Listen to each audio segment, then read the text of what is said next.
Улыбки детям. Якутские КВНщики посетят в течение лета детские лагеря столицы, чтобы объяснить молодежи важность здорового образа жизни. Акция проходит при поддержке Управления молодежи и семейной политики Якутска, общественной организации «Город добра» и региональной лиги КВН Якутия, рассказывает Сарглана Федорова. Пропаганда здорового образа жизни, важность общественной деятельности, подготовка подрастающего поколения к активной жизненной позиции является целью данной акции. В рамках акции представители разных команд Лиги КВН Якутия посетят детские лагеря. А сегодня КВНщики побывали в школе-интернат номер 28 для детей-сирот. В данный момент в интернате воспитывается 58 детей в возрасте от 7 до 18 лет. Наша организация занимается добровольчеством.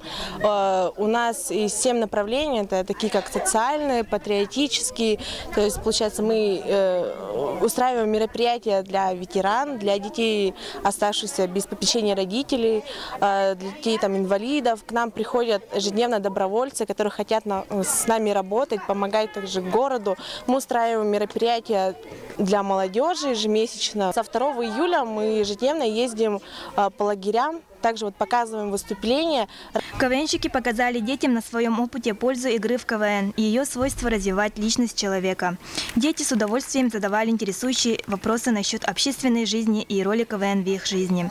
Ведь игра в КВН помогает развиваться и в духовном, и в моральном плане. И просто помогает находить друзей, общаться и познавать мир. Мы с ребятами собрались, просто давайте чем-то займемся, чем-то полезным. Что могут КВНщики дать вообще людям? То есть в основном-то радость, смех и позитив.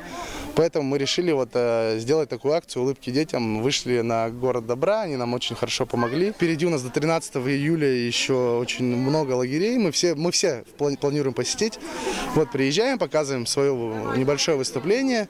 Когда есть возможность, споем песню, или если есть еще какие-то у нас ребята из КВНщиков, как-то еще связанные с творчеством, то еще что-то показывают. И просто общаемся с ребятами на обычные позитивные темы. Своими впечатлениями поделились воспитанники школы-интерната. Как они отвечали на вопросы, понравилось.